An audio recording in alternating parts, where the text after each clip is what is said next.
And then I'd like, as we go through the subcommittee reports, if we have a calendar that you could please let us know. And can I make a suggestion for how to handle it? I mean, basically, we have all these committees that have sprouted up recently.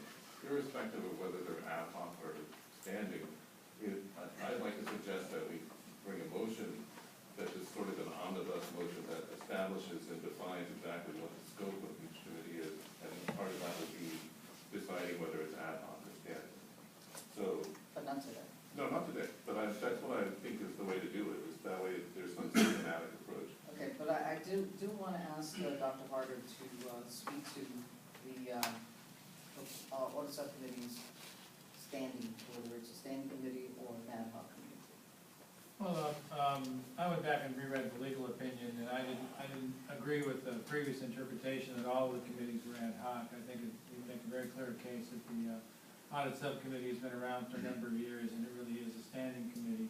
And as such, it needs to be noticed under the Brown Act. And so that's what we did for the meeting that was held on August 18th. We went ahead and noticed it. It means we have to notice it, we have to publish it, we have to staff it, we have to do minutes for it. So all those things that we're willing to do, but we need to have the committee talk about which are ad hoc and then which would be standing, because it will really make a big difference in terms of how we communicate about them and then the responsibility that we have as staff in order to staff them.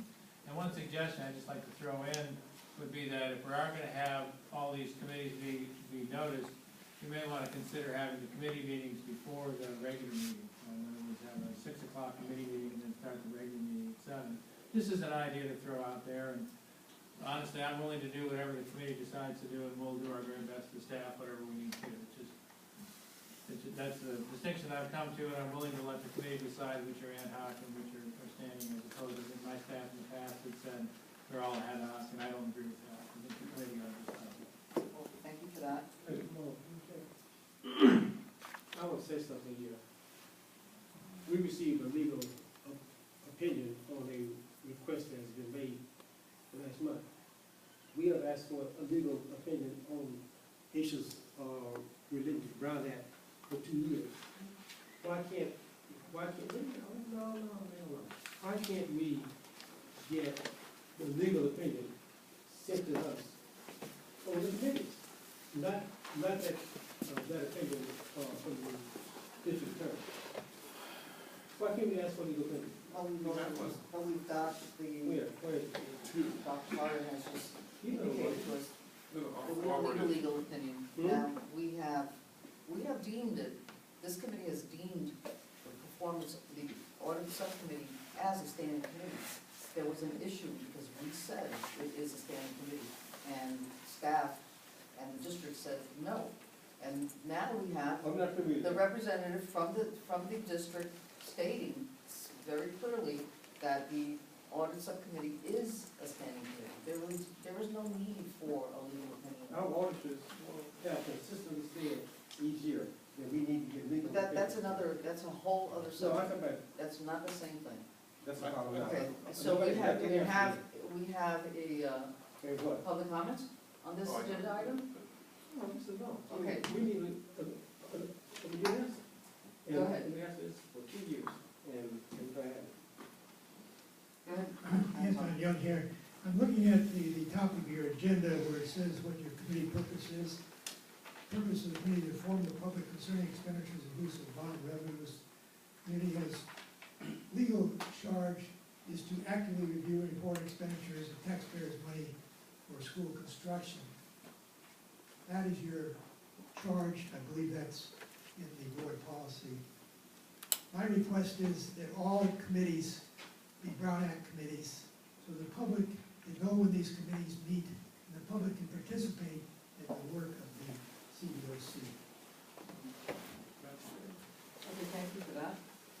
Another thing that's kind of related to what you're talking about is that there's actually one of the bylaws that we're not going to have time to actually talk about much, but it's printed out and distributed to everybody.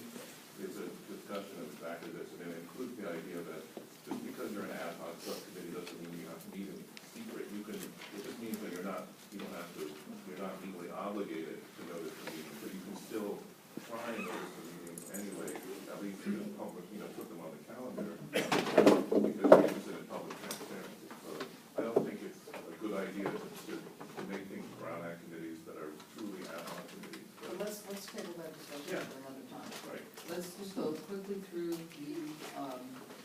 reports. G1 is the website redesign, which is an error on my part. The website committee, I am the chair of that committee. Tim Warner has been assisting in the redesign of that website, but I am the chair and I have nothing to report.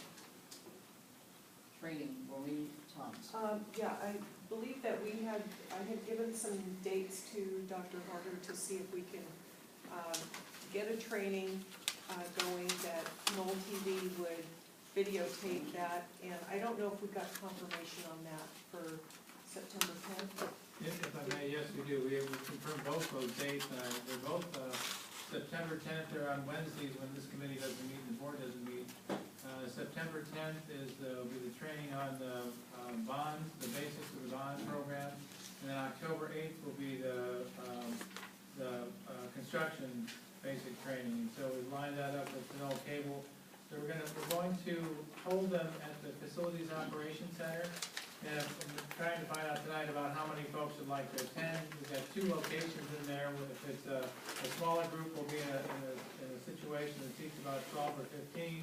If it's a larger group, then we'll meet out in the larger room there. And it'll be easy to do, and we've set up the Pinole Cable and we're ready to go. And the public is invited to attend those as well. Of course, yeah. Is it time? So we should contact. 6:30 to 8 p.m. Commitment is to keep them to an hour and a half and provide plenty of opportunity for questions, and then tape the questions as well, and video. I guess we don't tape anything anymore, we video it and put it on the DVDs, but you know, we want to make sure that we have time for questions and that we're able to answer those questions, and because that would be helpful if people want to see it later, and new members come on to actually see what the questions were. Great. September 10th, there's another date. September 10th and October 8th. Will those videos be available online? Yes, we will. Great. Okay. Tasha, side tours? We're coming to the close of the year, and I think we're only gonna be able to do one more tour for October, since December is like a joint closeout meeting for the year. I have a few suggestions based on the project status reports.